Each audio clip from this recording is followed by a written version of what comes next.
Somos la iglesia Dios está formando un pueblo. Nuestra misión es establecer el reino de Dios en nuestra ciudad y en nuestra nación. Ganar a los perdidos para Cristo, afirmándolos por medio de la liberación, la sanidad y la paternidad de Dios. Estamos apasionados por Jesús y creemos en el poder de su Espíritu Santo.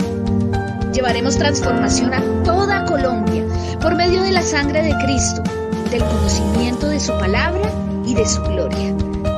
Te invitamos a su casa y te damos la bienvenida a este mensaje para tu vida.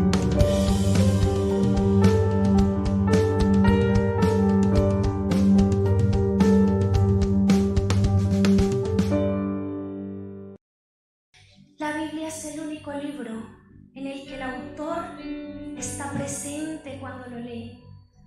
Y Él está aquí presente.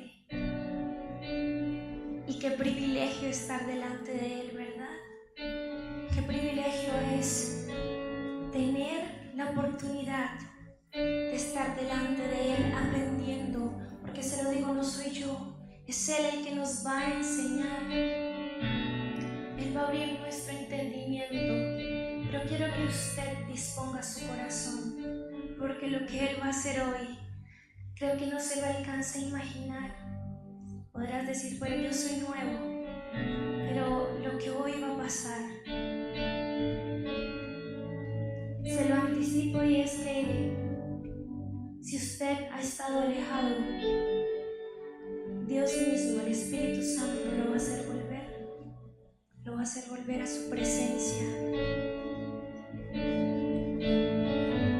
Y hoy la prédica es el Evangelio según San Lucas. Ya hemos visto desde los Evangelios, este es el tercero.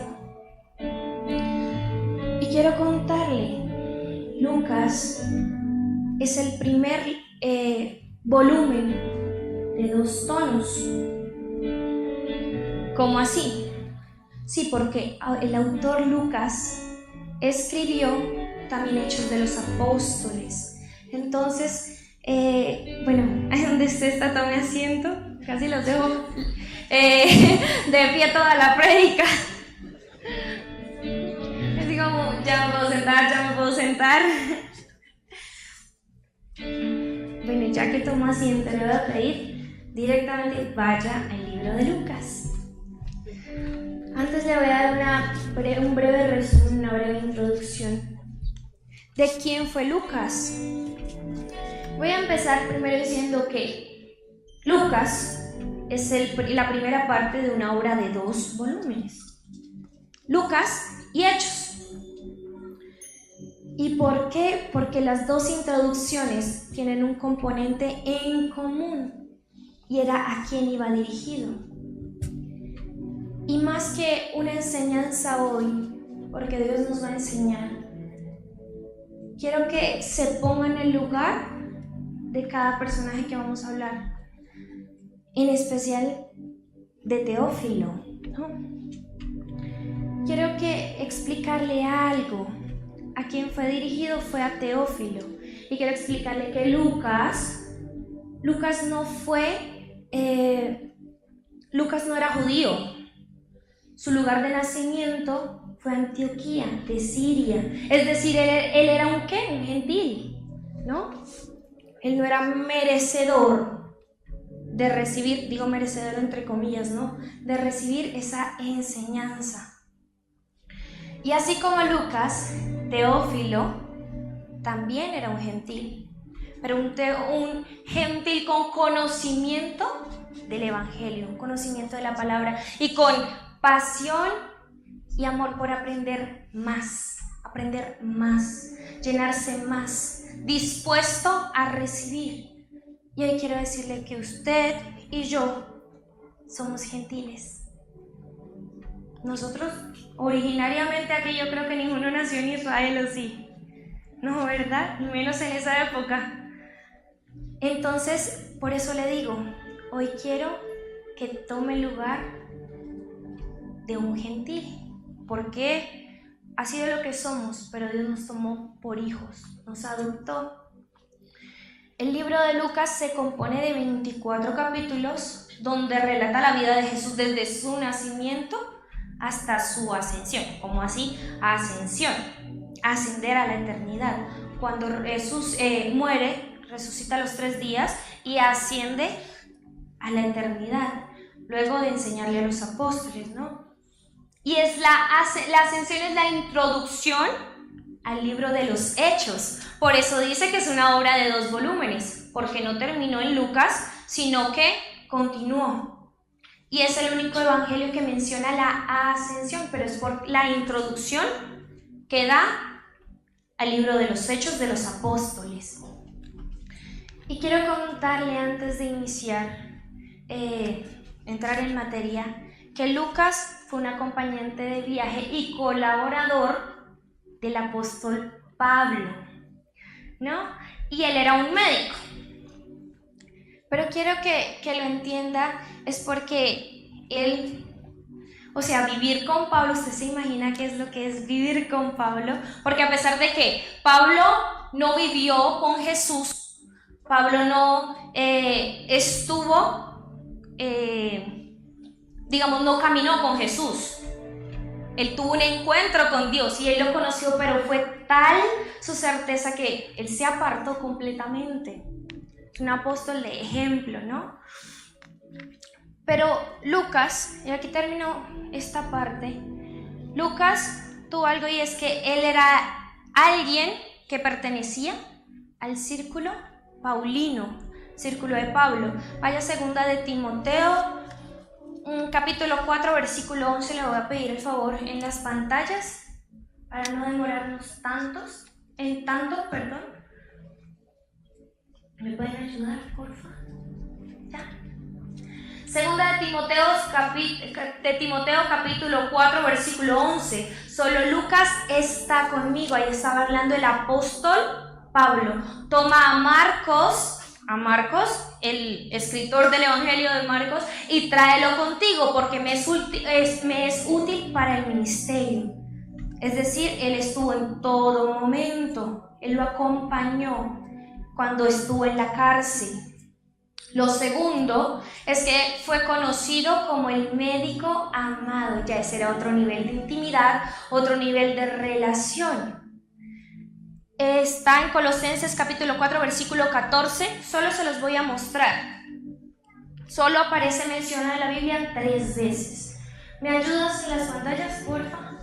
Colosenses capítulo 4, versículo 14. Os saluda Lucas, el médico amado, y demás. Y el último, fragmento donde aparece Filemón, capítulo 1, versículo 24. Solo tiene un capítulo, Filemón.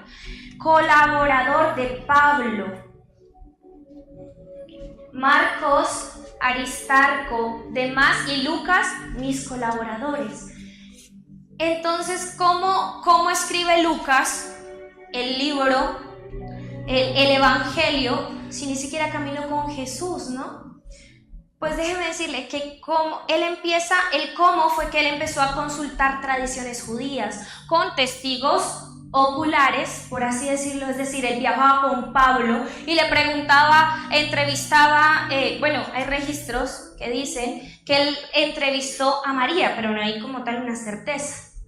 Y ya más adelante le voy a mostrar por qué se dice que él conoció a María, ¿no? Porque conoció a varios, porque él vino, recopiló toda la información, la organizó y luego empezó a escribir, la estructuró. ¿Pero por qué? Porque él era muy cercano a Pablo. Entonces, en todos sus viajes que hacía él entrevistaba. ¿Y el por qué? Para mostrar cómo la historia de Jesús cumple la historia de Dios e Israel y todo el mundo, cómo la cumplió. Porque si algo tenía Lucas, era que tenía una certeza y una fe de todo lo que le contaban. Es decir, él no lo vio, pero escuchó a los que lo vieron. Y ahora sí vamos a entrar en materia. Vamos a Lucas capítulo 1, versículos del 1 al 4. Y quiero que entienda desde ya que esto no es solo una enseñanza, no es para que dejemos esto en el papel, sino para que entendamos lo que Dios quiere hacer hoy. Voy a leerle del 1 al 4.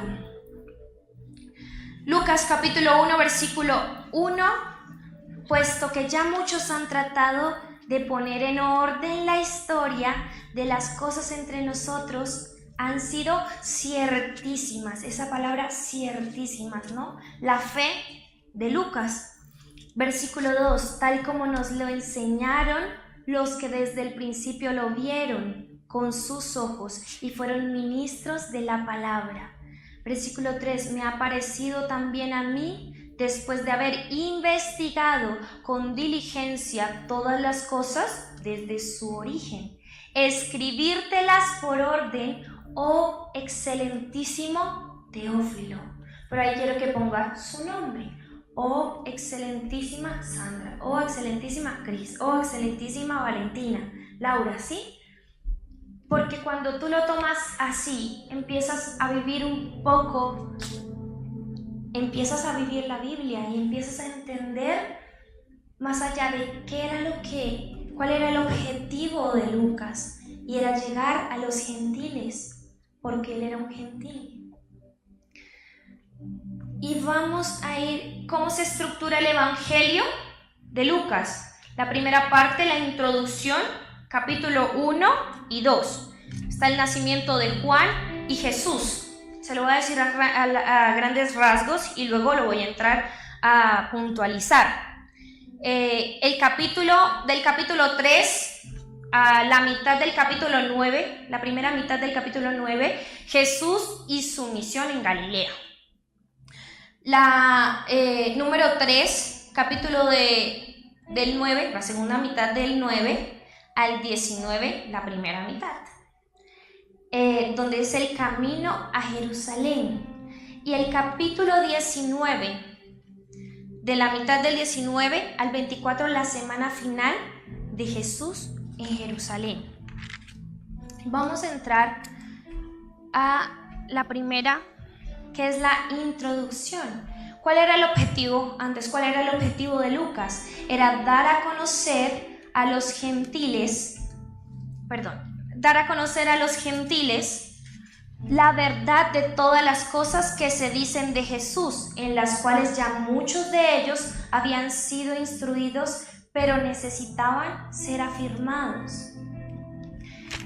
Era, tal el amor yo lo veo así, de Lucas hacia Teófilo, que le da a conocer un Jesús vivo, ¿no?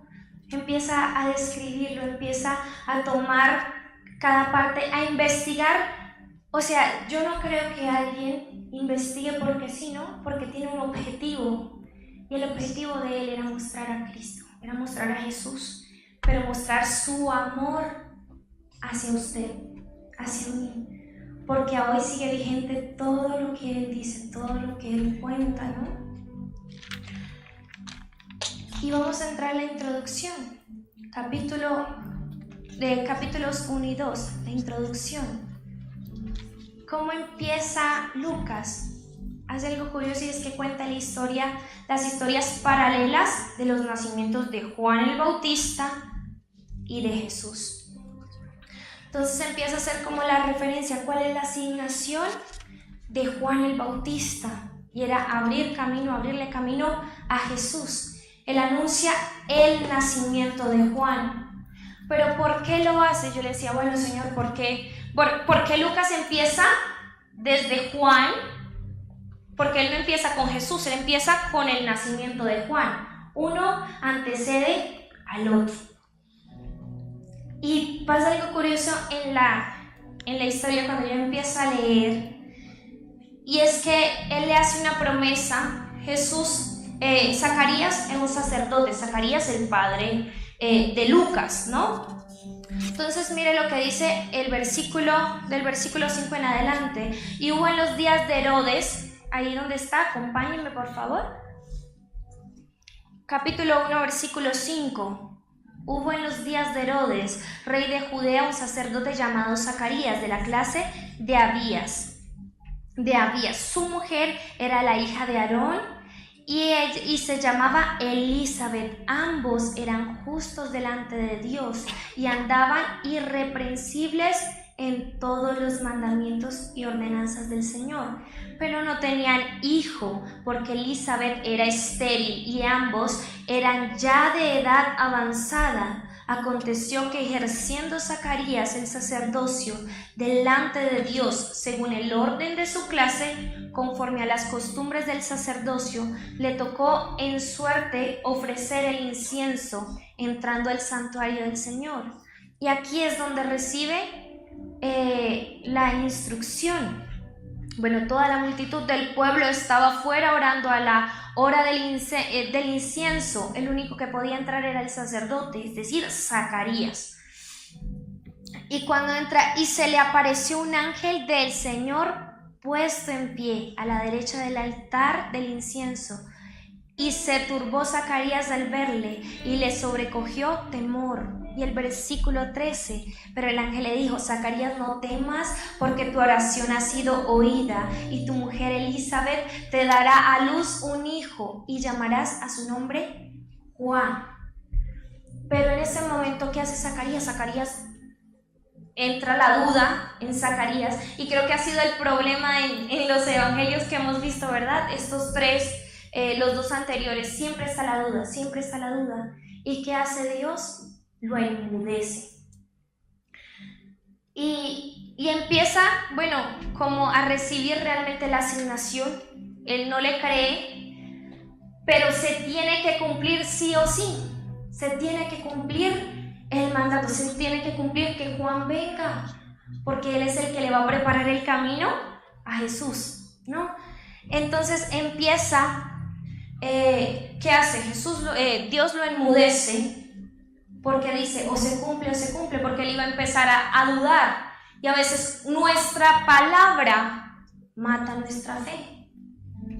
No sé si me hago entender. Cuando tú hablas, no, pero no creo que eso pueda hacer conmigo, pero no creo que eso pueda pasar conmigo. Mataste la fe de la promesa que Dios te dio. No sé si me hago entender. Y así tenemos que nosotros ver cómo estamos hablando, cómo estamos actuando, ¿no? Ya es algo y él era judío, no era alguien que conocía. Zacarías, ¿verdad? Zacarías era el sacerdote.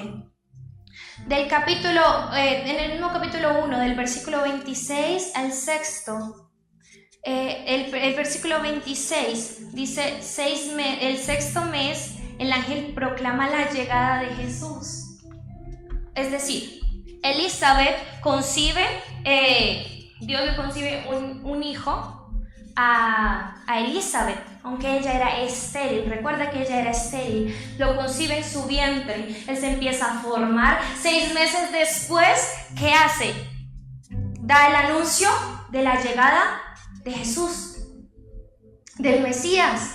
Y ella como, bueno, pero vea lo que hace. María no dudó. María dijo, bueno, ¿y cómo hago esto, Señor? Ella no le dijo como, no, eso no va a pasar. Ella le dijo, está bien, pero ¿cómo lo hago, verdad? Y es decir que Juan y Jesús se llevaban 6 meses. Cuando pasa esto, el ángel también le anuncia a María el nacimiento de Juan. Y María va y visita a Elizabeth. Yo quedé muy sorprendida cuando leí esto, porque yo dije, espérate, porque María duró 3 meses junto con Elizabeth. Y yo, bueno, esa conclusión la saqué yo, no es doctrina, no es que les esté diciendo que haya sido así, pero yo digo que María esperó al nacimiento de Juan. Y pasa algo curioso en el encuentro de ellos dos. Déjenme buscarlo. Bueno, aquí, el versículo 39 del capítulo 1. Quiero que lo lea conmigo. Dice, en aquellos días, levantándose María, fue deprisa a la montaña, a una ciudad de Judá, y entró en casa de Zacarías y saludó a Elizabeth. Mire lo que pasó, solo con su voz, con el saludo. Y aconteció que cuando oyó Elizabeth la salutación de María, la criatura saltó en su vientre y Elizabeth fue llena del Espíritu Santo. O sea, quiero que se imagine Elizabeth estaba embarazada 6 meses y llega María cuando apenas fue concebido Jesús y ella dice, no, yo tengo que ir.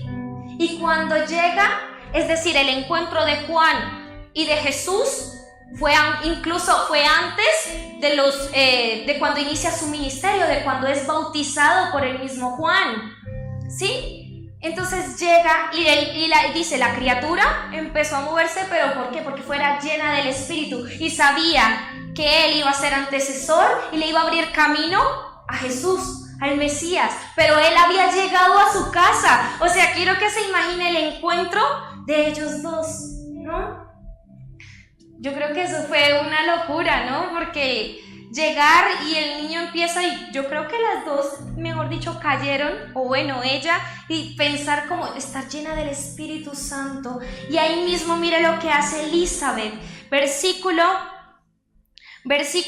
40 y 42, y exclamó a gran voz y dijo, bendita tú entre las mujeres y bendito el fruto de tu vientre, porque se me concede esto a mí, que la madre de mi Señor, mire cómo lo reconoce, la madre de mi Señor, aun cuando ni siquiera había nacido, ya lo conocía como su Señor.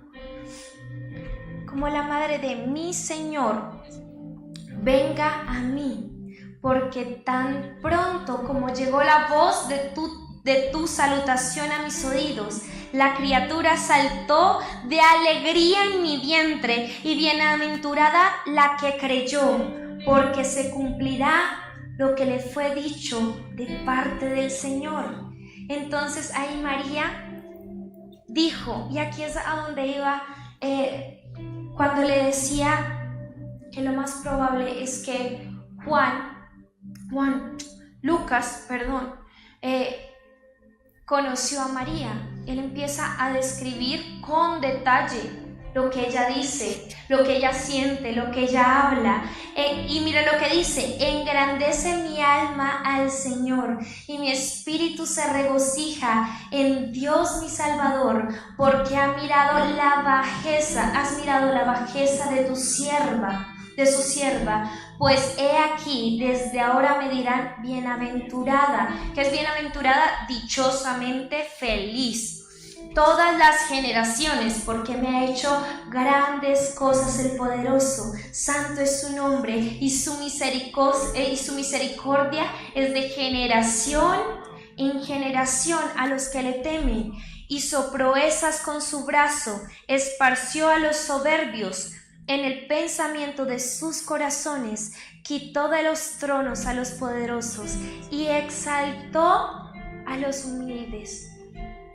Y esa frase, exaltó a los humildes, quiero que la tenga muy presente y la subraye, porque en medio de todo la humildad estaba en el gentil, porque eran generalmente marginados sociales, rechazados, ¿no? A los hambrientos colmó de bienes, y a los ricos envió vacíos. Socorrió a Israel su siervo. Y cuando ella habla de Israel, habla de Jacob, ¿no? De Jacob, cuando le cambia el nombre a Israel, de ahí salen las 12 tribus, ¿verdad? De la cual habló a nuestros padres, para con Abraham y su descendencia para siempre. Y se quedó María, y en esa parte, en el versículo 56, y se quedó María con ella como 3 meses. Después volvió a su casa. ¿En 3 meses nacía Juan? Claro, si ya llevaba 6, ¿verdad? Entonces ahí es donde yo digo, bueno, de pronto se quedó el nacimiento. ¿Con qué objetivo? Bueno, no lo dice la palabra, pero la acompañó en esos 3 meses. Y en esos 3 meses Jesús también estaba siendo formado, ¿verdad? Mire cómo continúa. Luego viene del capítulo 1, bueno, el capítulo 1, versículo del 3 al 33. No lo vamos a leer, que ya lo pasamos.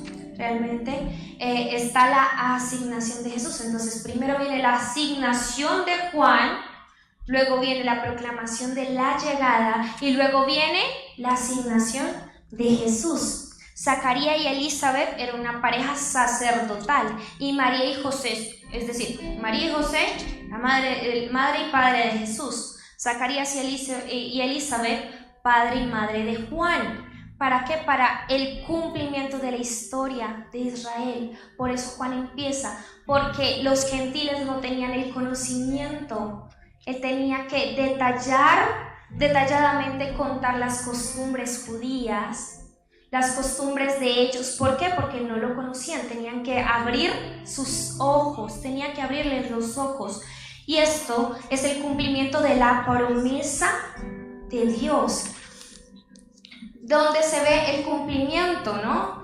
Está la profecía de Zacarías del 67 al 69 del capítulo 1. El mensajero, ¿quién era Juan? El mensajero profético que prepara a Israel para encontrarse con su Dios. Y la venida de Jesús, el rey mesiánico, el anuncio está del 46 al 55. Rey mesiánico, quien traerá el reino y la bendición de Dios prometida a David, al rey David. Luego viene lo que es la afirmación de los profetas desde Isaías. Y ahí está, vamos al capítulo del 21, capítulo 2, del versículo 21 al versículo 38. Y ahí viene la presentación de Jesús en el templo. Yo sé que, es un poco, de pronto él empieza a explicar todo esto, pero es justamente porque tenía que dar a conocer las costumbres de ellos, ¿no? Y hacerlos hijos a ellos, pero no podían serlo si no entendían cómo había sido el cumplimiento de la palabra en Jesús. Entonces María lleva a Jesús y lo presenta. Es una tradición judía presentar a los niños, no bautizarlos desde niños, presentarlos en el templo. Y está la profeta Ana y está el profeta Simeón. Simeón lo describe como justo y piadoso. Y él le dice, estaba a la espera del ungido de Jehová. Y Ana dice, a Ana, que era de avanzada edad, se lo estoy contando para resumirle, que era de avanzada edad de 84 años, no se apartaba del templo día y noche y oraba y ayunaba por la venida de Jesús, por la venida del Salvador. Quien lo describe como salvación de Dios justamente es Simeón. Y él hace algo y él empieza a profetizar y empieza a traer a memoria al profeta Isaías. Y es en el versículo, desde el versículo 32 del capítulo 2. Desde el 28 dice, él le tomó en sus brazos, es decir, Simeón tomó a Jesús en sus brazos. Lo bendijeron, no lo bendijo cualquiera, lo bendijo los profetas, lo bendijeron en el templo, ¿no? Le estaban esperando. Él le tomó en sus brazos y bendijo a Dios diciendo, ahora Señor, despides a tu siervo en paz, porque antes él le había dicho en el versículo 26 que no vería, le dice, le había sido revelado por el Espíritu que no vería la muerte antes que viese al ungido de Jehová. Por eso tenía paz en su corazón. Y dice el versículo 30, vuelvo, porque han visto mis ojos tu salvación. ¿Quién es la salvación? Jesús, ¿verdad? La cual has preparado en presencia de todos los pueblos. Y aquí hay algo en el versículo 32, me llamaba mucho la atención. Dice, luz para revelación a los gentiles. ¿Quién es el gentil? ¿Quién es gentil? Diga, nosotros, yo soy gentil, yo era gentil, ¿sí? yo era ese gentil. Entonces, ¿qué hace? Pone luz. ¿Quién era luz? Juan. Aunque no era la luz, él portaba la luz. Por eso, ya más adelante le muestro. Y dice, y gloria de tu pueblo Israel, los separa, ¿no? Eso representa cuando Dios quita las vendas, y hay vendas que hay que quitar de nuestros ojos, de nuestro corazón, que no nos han dejado ver la luz de lo que realmente es Jesús, de quién realmente es Jesús. Y es difícil predicar con una venda en los ojos, porque si no puedes ver la verdad, si no puedes ver la luz, es difícil que le hagas ver a otros la luz.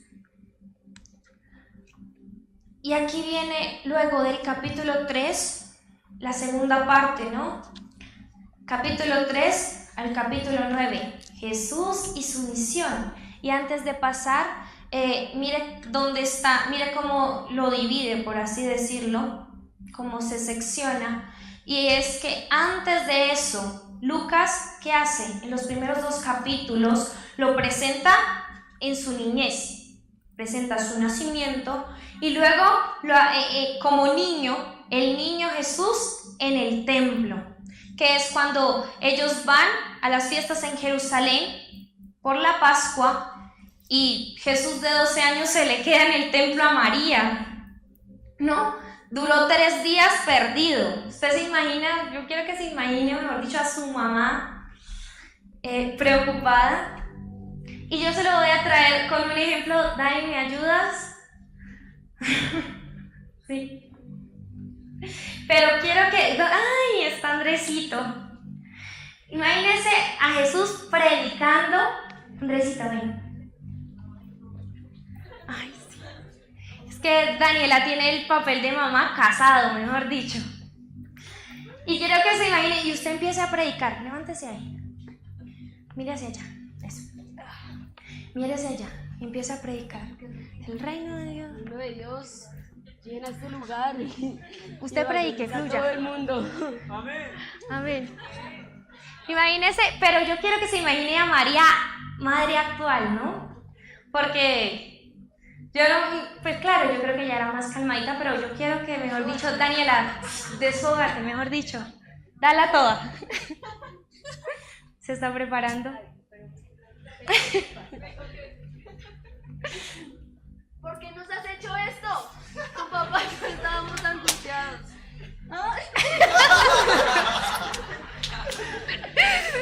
No, pero como las mamás, las de verdad.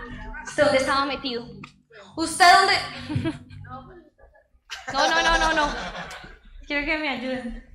Así los muevo un poquito. ¿En dónde estaba usted? Dígame, ¿dónde estaba? ¿Por qué no me avisó dónde estaba? Su papá y yo angustiados buscándolo por todo lado. Tranquila, ya. No, pero Jesús no estaba como tranquila. Jesús, muy sabio, muy prudente, a los 12 años, en los negocios de mi padre me es necesario estar. Pero usted y ella, así, sí. No, devuélvete. En los negocios de mi padre me es necesario estar. En los negocios de mi padre me es necesario estar. Y ahí ya, María. Y ahí ella no entiende ni siquiera, ¿no? Porque pues, por más que fuera, gracias Andresito, ella era madre. Pero hasta ahí llega como el relato de Lucas. Pero mire lo que dice ahora sí el versículo del 41 en adelante. Iban sus padres todos los años a Jerusalén en la fiesta de la Pascua. Y cuando tuvo 12 años subieron a Jerusalén conforme a la costumbre de la fiesta, y al regresar ellos acababan la fiesta. Se quedó el niño Jesús en Jerusalén, sin que lo supiesen José y su madre. Y pensando que estaba entre la compañía, anduvieron camino de un día.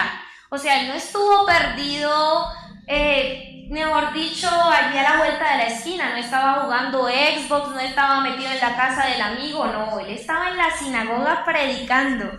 Pero imagínese la angustia de del corazón de María, ¿no? Si uno se le pierde a la mamá 3 horas y uno no le contesta 1 hora y ya se desespera, ¿no? ¿Usted dónde está? ¿Dónde andaba metido? ¿Por qué no me contesta? En ese tiempo no había celular, entonces imagínense la angustia de María. Pero ya llega el versículo 49 y llega Jesús y le dice: ¿por qué me buscáis? ¿No sabías que en los negocios de mi Padre me es necesario estar? Mas ellos no entendieron las palabras que les habló, y descendió con ellos y volvió a Nazaret, y estaba sujeto a ellos. Mire lo que dice, sujeto. A pesar de todo que hizo Jesús, Jesús obedeció, y sujeto a ellos se devolvió con sus padres, ¿verdad? Y su madre guardaba todas estas cosas en su corazón. Por eso en parte por eso, bueno, vuelvo a lo mismo. Lucas debió hablar con María, ¿no? Porque ella dice, y su madre guardaba todas esas cosas en su corazón. Prudente y guardaba silencio. Y Jesús crecía en sabiduría y en estatura y en gracia para con Dios y los hombres. Y digamos que hasta ahí llega esa primera parte, esa introducción, la niñez de Jesús. Él ahonda un poco más, incluso desde su nacimiento. Luego ya viene una parte y es cuando Jesús inicia su misión. Y empieza como con la predicación de Juan el Bautista. Así comienza el 3er capítulo. Lucas presenta a Jesús como un líder de la nueva Israel y como hijo amado de Dios. Da esos 2 énfasis en en este fragmento de la historia. Entonces, como la primera parte es el bautismo, capítulo 3, versículos hasta el 20, del 1 al 20, no lo vamos a leer. Juan prepara al pueblo trayendo un nuevo arrepentimiento y preparando la llegada del reino de Dios. ¿Y cómo lo hace?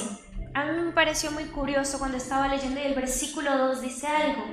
Y siendo sumos sacerdotes, Anás y Caifás, vino palabra de Dios a Juan, hijo de Zacarías, en el desierto. ¿Dónde estaba? ¿En qué lugar estaba? En el desierto. Es decir, él se estaba preparando hasta que Dios le enviara. Es decir, llegó el tiempo, ya te puedes ir, ya puedes ir a bautizarlos, ¿no? A darles perdón, a darles arrepentimiento. Ese era el objetivo y la tarea, la asignación de Juan. Su asignación estaba en preparar el camino del Mesías. Preparar el camino del Mesías. La primera parte es el bautismo, ¿no? Que es donde lo reafirma como hijo. Miren lo que dice el versículo. Antes el versículo 24 dice, como está escrito en el libro, estas palabras del profeta Isaías, que dice, voz del que clama en el desierto, preparad el camino del Señor. ¿Qué estaba haciendo Juan? Estaba clamando en el desierto para poder ¿qué? Preparar y abrirle camino al Mesías. Y él durante toda su vida creció, fue preparado para preparar. Amén. Ya luego viene, lo busco, se me perdió.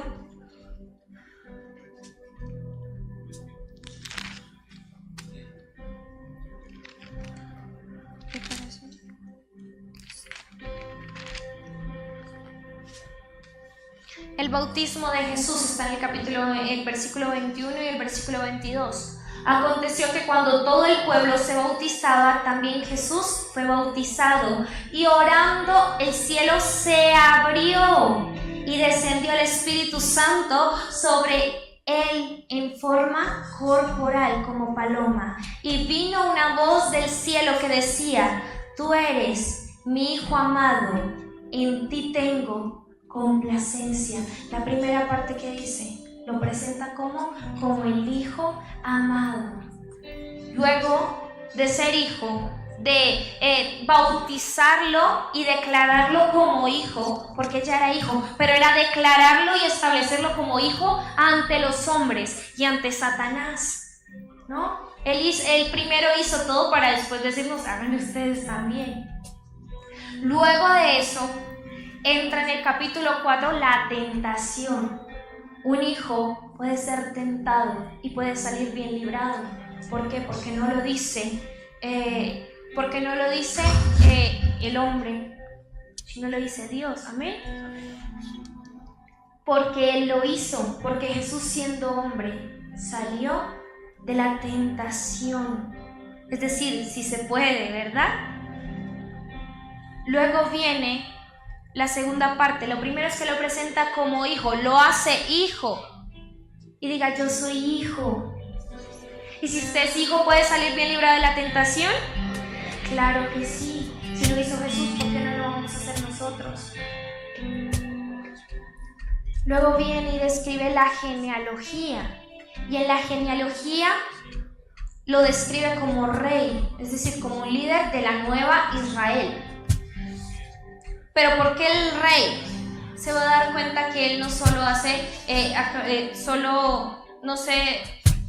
digámoslo así, se enfrasca en David, sino que ya se va hasta Abraham e incluso se va hasta Adán. ¿Por qué? Porque presenta a Jesús, que es el rey mesiánico de Israel, que trae la bendición prometida a toda la humanidad. Entonces Jesús, rey mesiánico, lo pone sobre David.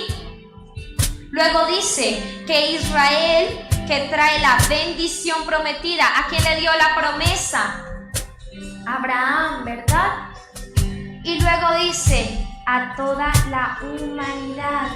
Y aquí me voy a Génesis capítulo 1, versículos 26 y 27. ¿Me ayudas en el video, por favor?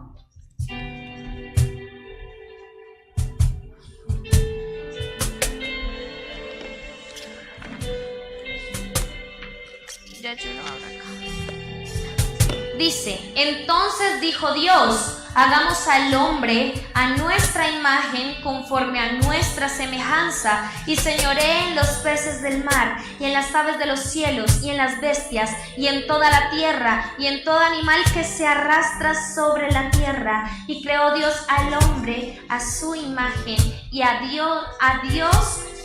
imagen de Dios lo creó, varón y hembra los creó. ¿Por qué lo quería leer? Porque Jesús fue hombre en la eternidad y se despojó de ser Dios por ti y por mí.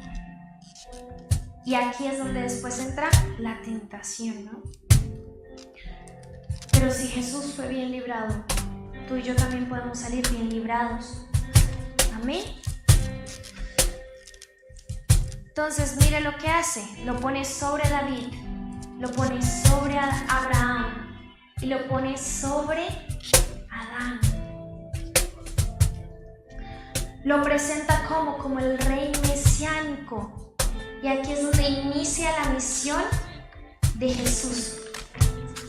Jesús regresa a Nazaret, donde inicia su misión pública en las sinagogas. Jesús lee a Isaías. Mire el capítulo 4. Cuando Jesús llega a Nazaret, desde el versículo 16 hasta el versículo 30. Y ahí estudiando qué era lo que estaba haciendo cuando estaba leyendo. Se estaba afirmando. En Isaías capítulo 61, versículos 1 y 2. Mira lo que dice. ¿Qué es lo que lee Jesús? El Espíritu de Jehová, el Señor, está sobre mí, porque me ungió Jehová me ha enviado a predicar buenas nuevas a los abatidos, a vendar a los quebrantados de corazón, a publicar libertad a los cautivos y a los presos, apertura de la cárcel. Y eso era lo que él estaba declarando. La diferencia es que cuando lo dijo en Isaías, lo estaba diciendo Isaías en nombre de Jesús, y aquí ya lo estaba declarando y lo estaba haciendo real, ya estaba aseverando y afirmando lo que iba a hacer. Pero ¿qué es lo que hace él? En este fragmento, él empieza, primero, déjame el versículo, por favor. Él empezó: el Espíritu de Jehová el Señor está sobre mí, porque me envió Jehová. Me ha enviado a predicar buenas nuevas a los abatidos. ¿Quiénes son los abatidos? Los gentiles. Claro, el pueblo también estaba abatido, pero quiero que me entiendas a quién iba dirigido Lucas, a quién estaba llamando Lucas, a quién estaba buscando darle identidad Lucas, porque él la había adquirido. Entonces, mire lo que dice: me ha enviado a predicar buenas nuevas a los abatidos. No me lo quites, por favor. A vendar a los quebrantados de corazón. Lo tercero, a publicar libertad a los cautivos y a los presos, apertura de la cárcel. Aquí en el versículo 18 de Lucas, del capítulo 4, dice: el Espíritu del Señor está sobre mí, por cuanto me ungió Jehová a dar buenas nuevas a los pobres. Los pobres en ese tiempo, digámoslo así, se conocían como marginados sociales, y los gentiles eran esos marginados sociales. Entonces, ¿qué hace? Empieza a llamarlos y a tomarlos. Hey, a ti te llamo a libertad, a ti te llamo para sanidad, a ti te llamo porque te quieren conocer. Eso era lo que buscaba Lucas, ¿no? Dar a conocer al Dios verdadero, a tal punto que Jesús en ese capítulo, él está en Nazaret, y en Nazaret es donde lee, en el templo de Nazaret, donde lee ese rollo, y él les dice: si Elías pudo, por así decirlo, si Elías libró hubo una época durante 6 años de hambruna, y Elías no le dio alimento a las viudas de Israel, no, él le dio alimento a la viuda hubo una gran hambre en toda la tierra, pero ninguna de ellas fue enviado a Elías, sino una mujer viuda de Zaperta de Sidón, una gentil, o sea, una que estaba fuera. Y lo segundo, y muchos leprosos habían en Israel en tiempo de profetas, dice el versículo 27, el profeta Eliseo, pero ninguno de ellos fue limpiado, sino Naamán el sirio. Entonces, claro, él estaba predicando y todos preguntaban: wow, ¿este es el hijo de José? Este es el que vimos crecer, porque él no nació en Nazaret, pero se crió en Nazaret, ahí creció. Y de repente, al oír estas cosas, todos en la sinagoga se llenaron de ira. Aparte, es que Jesús, bien osado, porque él les dijo: ninguno es profeta en su propia tierra. Pero los hizo llenarse de iras, y dice: y levantándose, le echaron fuera de la ciudad y le llevaron hasta la cumbre del monte sobre la cual estaba edificada la ciudad de ellos, para despeñarle, para apedrearlo. Y mire lo que hace en el versículo 30, mas él pasó por el medio de ellos y se fue.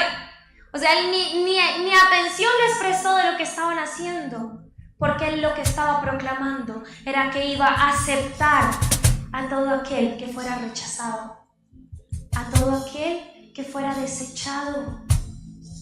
Eso para los judíos era como: ¿cómo me van a hacer esto a mí? Les daban el orgullo, ¿no? Luego, ¿qué hace? Trae libertad, que en el griego significa aphesis, A-P-H-E-S-I-S, para los que anotan, que significa liberación de los esclavos. Y por segundo, él le habla a los pobres, que en hebreo significa ani, A-N-I, personas con bajo estatus social, que en sus culturas eran marginados, sociales. El reino de Dios, en palabras de Jesús, son buenas noticias para los olvidados, para los que desprecian. Y yo no sé tú cuántas veces te han despreciado, cuántas veces te han rechazado, cuántas veces te han olvidado, cuántas veces te han hecho a un lado. Pero ahí es cuando Dios dice, yo estoy aquí, Jesús está aquí. Jesús está para reconciliar, para traer nuevamente. Luego viene en Lucas, capítulo 4, del capítulo 4 al capítulo 8. Es donde viene a traer las buenas nuevas de Jesús para los pobres. Involucra sanidades. Jesús da la bienvenida a Leví, un marginado social. Es en el capítulo 4. El llamamiento de Leví, capítulo 5, del 27 al 32. Porque para ellos los recaudadores de impuestos, aunque tenían dinero, eran marginados social porque no eran bien vistos ante la sociedad. Entonces, vea lo que hace. Jesús empieza a romper esquemas. Él es marginado, no, a él lo tomo. Él es pobre, a él le doy. Está enfermo, pues lo sano. Pero no era bien visto, porque ¿qué hacía el pueblo? Lo rechazaba. Si tenía lepra, lo rechazaba, lo apartaba, lo alejaba. Y él hace algo en el capítulo 4. En el capítulo 6, y es donde empieza a manifestar un reino de cabeza. ¿Cómo así? Un reino de cabeza. Porque realmente el reino de cabeza lo tenemos nosotros, ¿no? El reino del debería ser hacer la voluntad de Dios, traer el reino a la tierra. Pero incluso actualmente nuestro reino está de cabeza. Hablo del mundo, está de cabeza. Por eso cuando tú haces algo, para ellos es como que no tomas, como que no bailas, como que no fumas, como que no te drogas, como que no tienes relaciones sexuales. Para eso para el mundo es ilógico, porque es lo normal, papitos. Es lo normal, mamita. Es lo que usted tiene que hacer. Viva, coja experiencia. ¿Para qué se casa tan rápido? ¿Eso para qué? Bueno, aquí muchos todavía no. Están apenas orando por sus esposos, ¿verdad? Pero a lo que me refiero es que el pensamiento de un cristiano actualmente, para muchos es una burla. Para muchos es como, déjeme vivir a mí la vida, ¿no? Déjeme a mí tomar mis traguitos primero. Déjeme a mí probar un poquito del mundo porque así, sin la pruebita no, entonces como que te aíslan, ¿no? Y a veces esa soledad a la que te lleva a hacer cosas que ni siquiera tú quieres, te lleva a participar del mundo.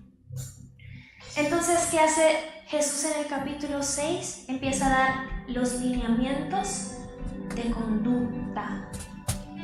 En el capítulo 6 solo les voy a dar como los títulos. Lo primero es que los discípulos recogen espigas en el día de reposo.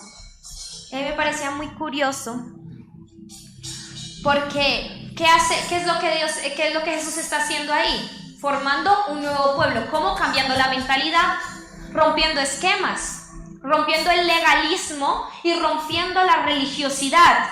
Entonces, ¿qué es lo primero que hace el Señor el día de reposo? Porque el día de reposo no era permitido hacer nada diferente a descansar. Y es un día para el Señor. ¿Y qué hace? Recoge las espigas. ¿Pero para qué las recoge? No las recoge por recogerlas. Las recoge para darle alimento al hambriento. Luego, el hombre de la mano seca, en el mismo día de reposo. Bueno, no sé si el mismo, pero también en un día de reposo. ¿Qué hace? Lo sana, le da sanidad. Eso es lo segundo que él hace, sana en el día de reposo. Para los fariseos y para los escribas no era lícito, o sea, no era aceptable que hubiera sanidad porque era el día de reposo. Pero mire lo que hace Jesús y dice en el versículo 3 del capítulo 6, respondió Jesús y les dijo, ¿ni aún esto habéis leído lo que hizo David cuando tuvo hambre él y los que estaban? El versículo 5, perdón, y les decía, el Hijo del Hombre es Señor aún del día de reposo. Ahí ya le rompió un esquema, ¿no? Porque él dijo, yo no vengo a abolir la ley, yo vengo a cumplirla, pero a cumplirla como es, porque tienen el reino de cabeza.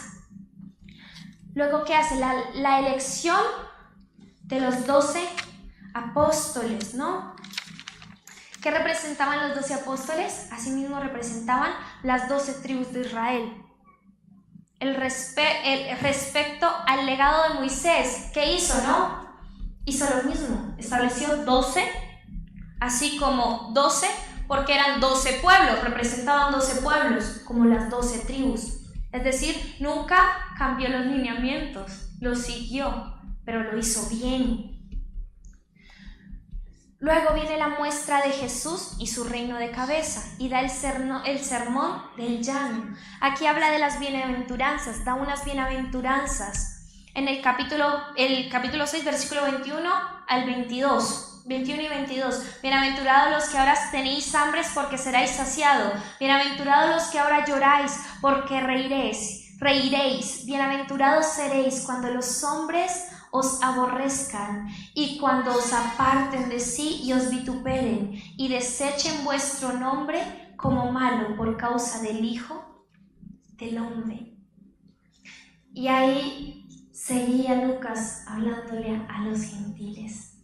Bienaventurado cuando seáis vituperados por el nombre de Jesús, porque no siendo merecedores, lo digo entre comillas, de llevar el nombre de Jesús, lo llevan mejor que muchos que tienen letra y no cumplen la ley, y no cumplen la voluntad de Dios más que la ley, no obedecen, son desobedientes. El amor de Dios revierte nuestro sistema de valores. Y esa frase me la dio una amiga, el amor de Dios revierte nuestro sistema de valores.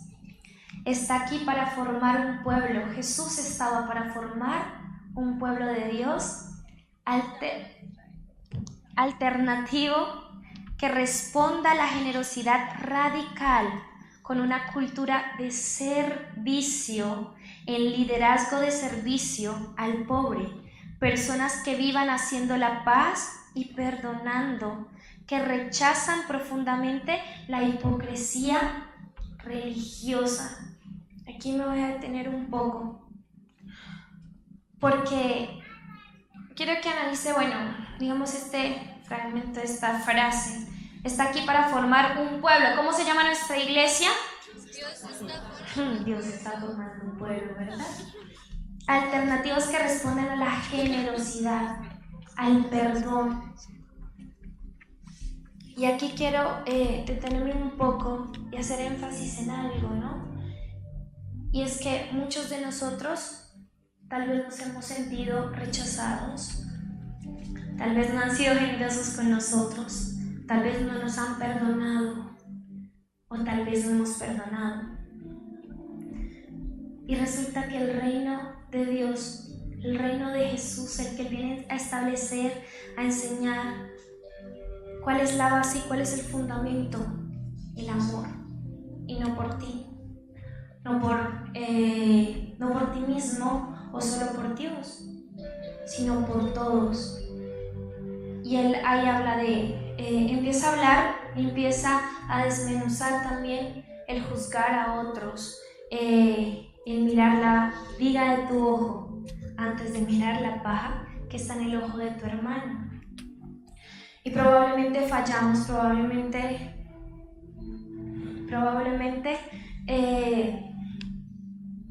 no tenemos una visión, y esa hipocresía religiosa es la que nos ha hecho morir espiritualmente, ¿no? Esa hipocresía de querer ser, de aparentar. Pero llega un punto en el que ya Jesús dice no más, y empieza: o te estableces en mi fundamento, que es el amor por otros. Y hay un versículo, no recuerdo, es también aquí en Lucas claramente, y dice, perdón, se me fue, pero él empieza a decir, bueno, deja de juzgar al otro, ama al otro, y pensar que lo estaba haciendo era Lucas diciéndole: oye, Teófilo, Jesús te ama, Jesús no te juzga, así como Él lo ha hecho contigo, te lo puedes hacer con otros. Y está la humillación de Él y tal su disposición, que Él empieza a entregarle, empieza a darle su amor y decir: oye, Jesús te ama, oye, tú puedes salir de esto, oye, empieza a apoyar a otros. O sea, le está dando herramientas y diciéndole: tú eres parte de este pueblo, tú eres parte de Jesús, tú eres parte de esta vida, tú eres parte de la vida que es Jesús. La visión radical de Jesús ha determinado una profunda autoridad divina. Y ya recordé lo que les iba a decir antes, y es que Él hace algo y dice, no te puedo, digámoslo así, resaltar, lo estoy parafraseando porque no es así, resaltar en que ames a tu hermano, porque incluso el enemigo, tu enemigo, ama a su hermano, al más cercano, pero el que le ha hecho mal, el que le ha hecho daño, su enemigo, a ese no lo amas. Y ahí es donde Dios dice, ahí es donde Jesús se detiene y resalta, dice: a ese es al que más debes amar, a ese es al que más debes entregarle, a ese es el que más debes darle. Y llegan puntos en los que Dios te pone en soledad y te lleva al desierto, porque el desierto es soledad. Tú, la prueba, Jesús, y la tentación. Muchas veces uno se pregunta: bueno, pero se supone que era mi amigo, se supone que era mi amiga y no está. Y a veces Dios te permite esos momentos de soledad para que aprendas a depender de Él y dejes de depender del resto. Y es lo que, bueno, a la conclusión que como que trato y busco y encuentro y he encontrado, y es cómo Jesús, a través de Lucas, a través de ese amor que Él pone a dedicar cada tiempo y a investigar y a escribir y a ordenar, por amor a Teófilo, por amor a ese Teófilo que eres tú, y empieza a describirte el amor de Jesús paso a paso y a cambiar tu mentalidad, a cambiar tu forma de pensar.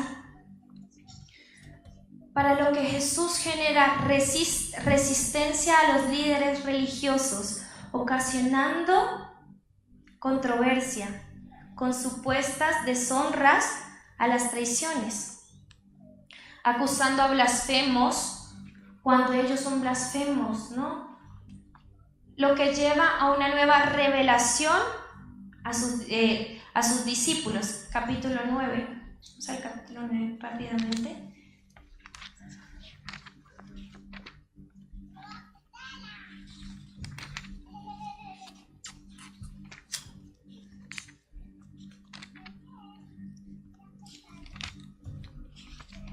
Versículos del 18 al 27.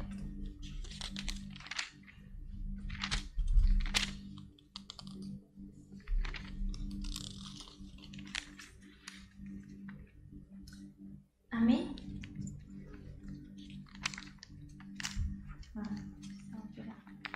Leámoslo allá.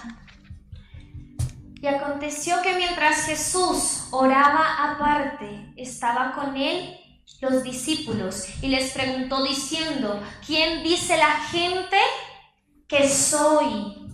Ahí está el monte de la transfiguración.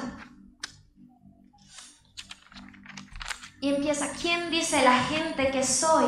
Pero le pregunté, ¿quién dice ustedes que soy? Pasa el 19, versículo 19. Ellos respondieron, unos Juan el Bautista, otros Elías y otros que algún profeta de los antiguos ha resucitado. ¿Sigue? Él les dijo, ¿y vosotros quién dices que soy? Cuando él les pregunta, ¿ustedes me conocen realmente? ¿Ustedes saben quién soy yo? Esa palabra, ¿usted sabe quién soy yo? Entonces respondiendo Pedro dijo, el Cristo de Dios, el Cristo, la salvación que viene de parte de Dios para su pueblo. Lo ve en el monte de la transfiguración. Y era una escandalosa idea para los discípulos, por más que fuera ellos estaban cerrados, ¿no? Un poco a esa, cómo hacer esto posible.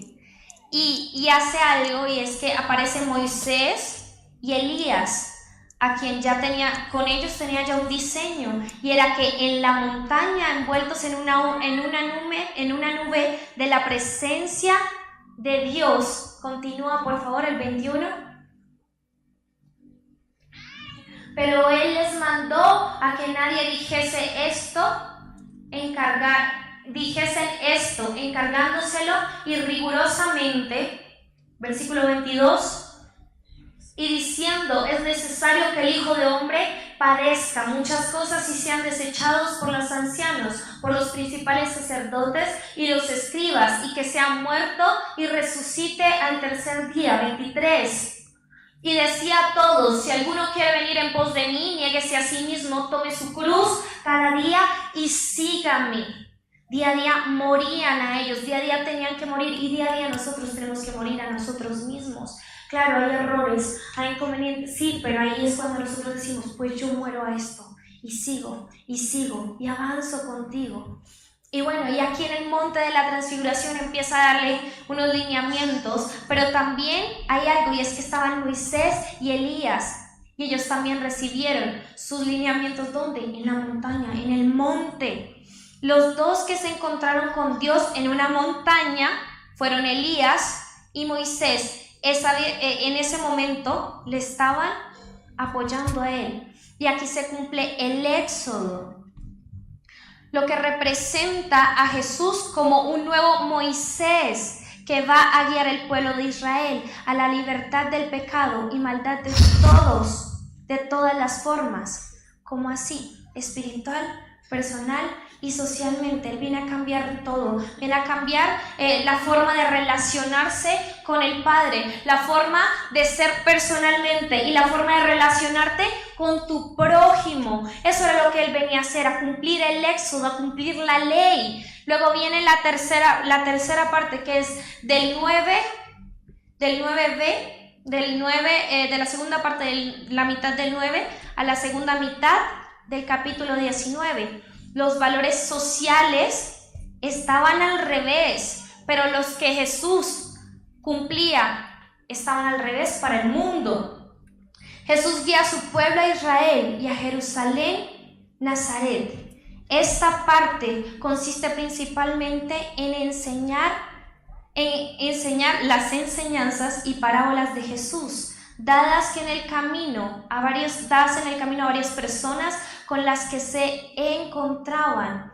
Lucas enseña que el seguir a Jesús es como un viaje, como algo que haces, donde aprendes, como el camino de la vida. Como que paso a paso voy aprendiendo, me tropiezo pero me levanto, continúo. Les enseñó a ser discípulos, a participar en el reino de Jesús, a apropiarse. Y es lo que Dios nos está enseñando, a apropiarnos de su reino, ayudar al caído, a consolar al que está triste. Es lo que Él nos dejó como tarea. Luego viene el banquete y las bendiciones para los pobres. Ahí les estoy describiendo más o menos de lo que consta el capítulo, de lo que hay en el capítulo. Y el capítulo 15...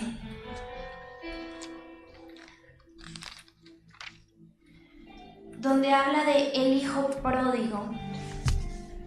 está la parábola en el capítulo 15, del versículo 11 al versículo 32.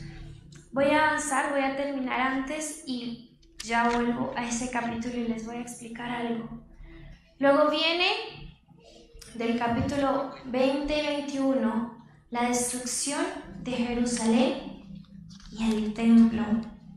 Y él empieza a hacer, una serie de cosas que claramente estaban en contra de lo que pensaban los fariseos, de lo que pensaban los publicanos, de lo que pensaban los escribas, de lo que pensaban los judíos de la clase alta. Y él empieza a derribar cada una de las estructuras. Por último viene la Pascua y luego en el capítulo 22, versículos del 23 al 34. Bueno, de hecho en el capítulo 22 habla de la grandeza del servicio, del versículo 24 al versículo 30.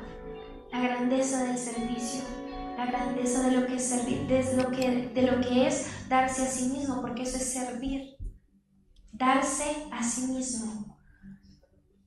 Luego Jesús anuncia la negación de Pedro.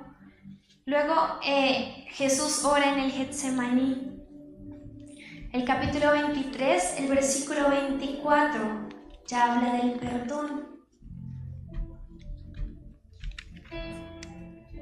Y el 23, versículo 43, habla de la salvación. Y en el capítulo 23, uno de los títulos, el primer título que aparece es Jesús ante Pilato. Y Pilato, no conociéndolo, dice: yo no creo que este sea culpable. Lo estaba defendiendo. Y los sacerdotes, los que estaban, esos hipócritas religiosos que estaban dentro del templo, lo estaban ya crucificando. Aun cuando un pagano decía: no, yo no creo que sea culpable. Y se lava las manos, literal, se los dejo a su merced. Es ustedes. Depende de ustedes. Luego viene en el capítulo 24, donde ya habla de la vacía. Y voy rápido, es porque ya le voy a explicar. Luego en el capítulo 24 habla del camino a Emaús, donde viene la desesperanza de los discípulos y finalmente viene la victoria. Pero me voy a devolver al capítulo 15 y quiero que lo hagan conmigo. Y es la de dirección que Dios me dio para ministrar, y es que como hijos debemos volver el corazón al Padre, pero esta vez de verdad. Mire, yo lo comparto, y es que ahorita cuando estaba iniciando la administración, cuando finalizaba la adoración, yo le decía: Señor, yo también quiero volver, yo también vuelvo hoy, yo también vuelvo hoy, porque he sido gentil, soy gentil, y tú me has dado ese ministerio de la reconciliación. Yo quiero que mi corazón vuelva al tuyo, y hoy necesitamos volver nuestro corazón al Padre. Pero antes quiero que leamos la parábola del hijo de pródigo, y quiero que le voy a pedir la ayuda a Henry y a Chamo. No sé si está Chamo.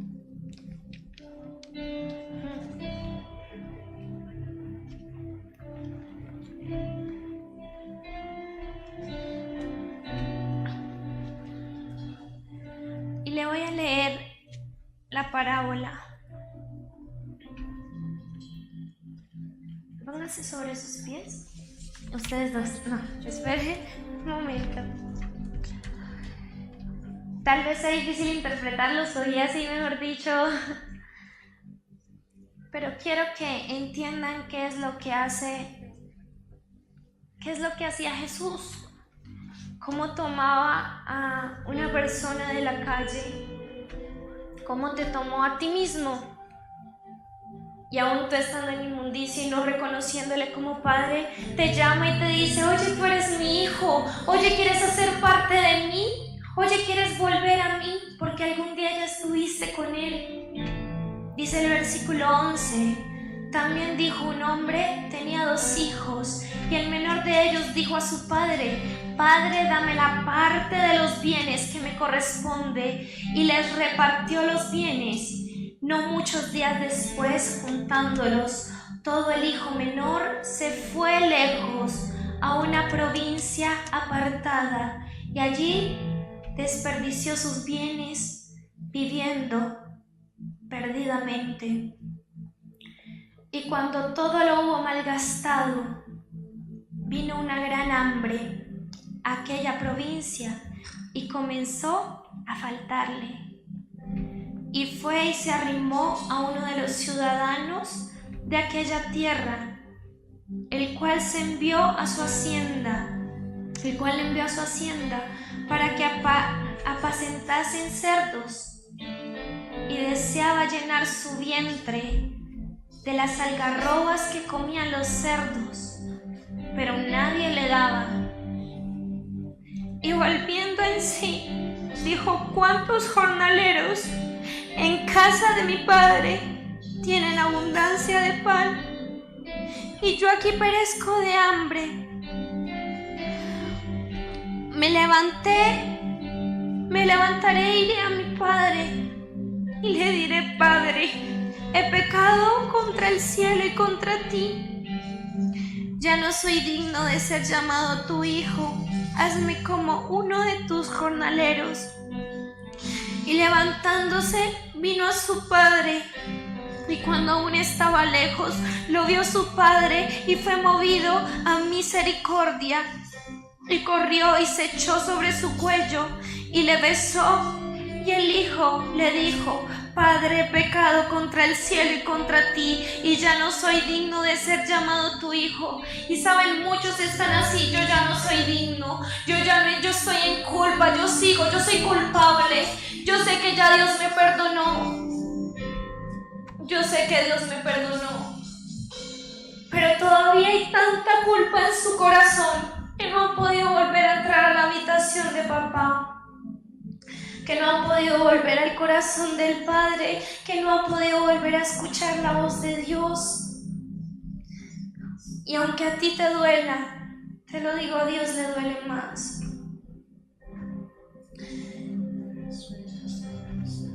Y solo le voy a pedir a Henry y a Chamo que hagan la ilustración, no de cuando él se va, sino de cuando él vuelve. ¿De qué amor le dio Dios? Tú representas ese hijo pródigo y hoy Dios representa ese padre que con tanto amor lo esperó, lo recibió. Y a veces no hace falta hablar, sino simplemente acercarse, porque ya Dios está presto para escuchar, presto para recibirte.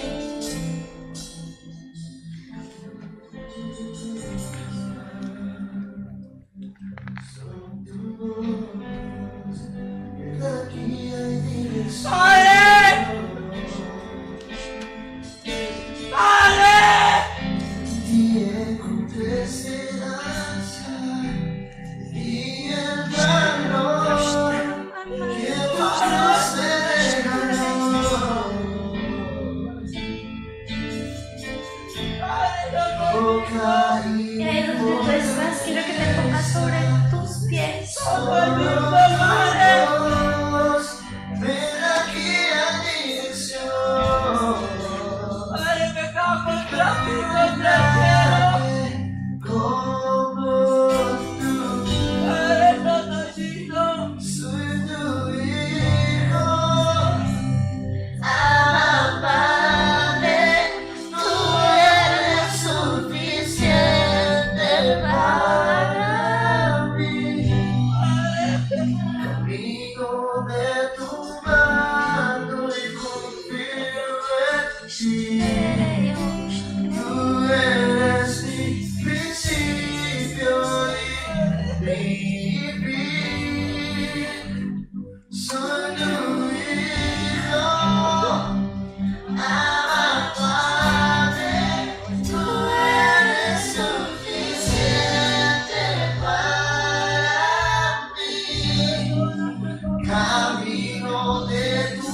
los corazones de los padres a los hijos, y de los rebeldes a la prudencia, y de los justos, para preparar al Señor un pueblo bien dispuesto. Quiero que entiendas esto. Dios solo está esperando un corazón dispuesto. Y les voy a pedir un favor. Si usted siente hacerlo en su corazón, que tiene que reconciliarse con el Padre, le voy a pedir que dé un paso al frente.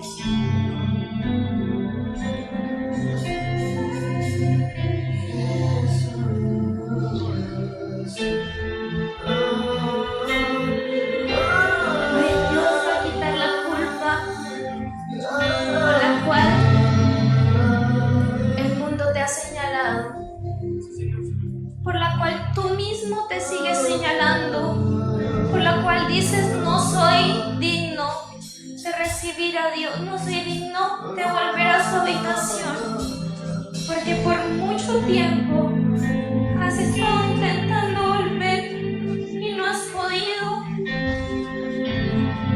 y esa culpa hoy Dios la va a quitar, hoy Dios se la va a llevar.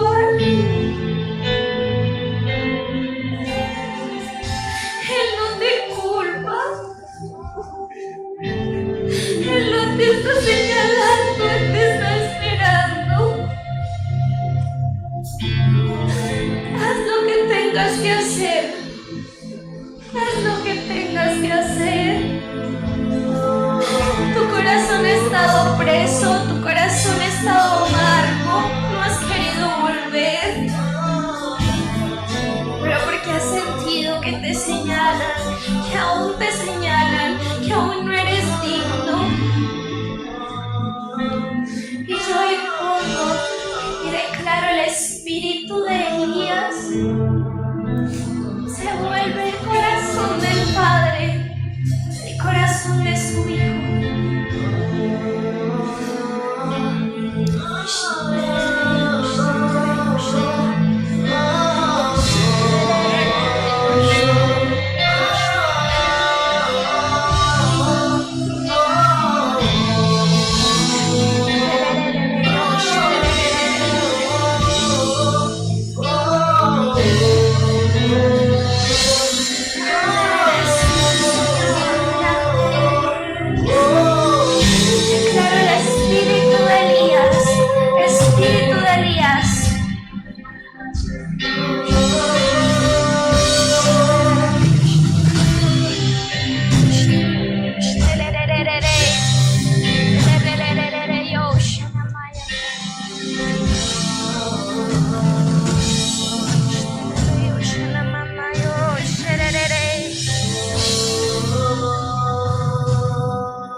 Ahora mismo en el nombre de Jesús, yo declaro que en el espíritu de Elías el corazón se vuelve al Padre. Anhela el corazón de papá, anhela el corazón de papá. Le voy a pedir el favor a los capitanes, Laura, Valentina, Surani, Henry, Joanita, por favor, ministrar. Van a ministrar el espíritu de Elías, reconciliación con el Padre, reconciliación con el Padre. Lina,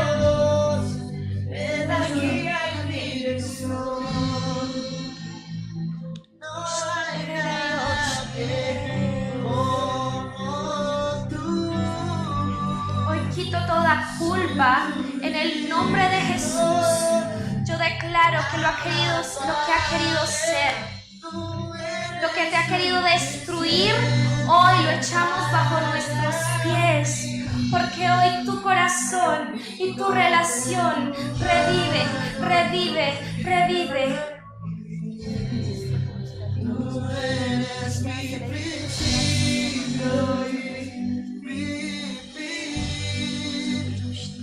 Dios.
acepta delante de los ojos de Jehová.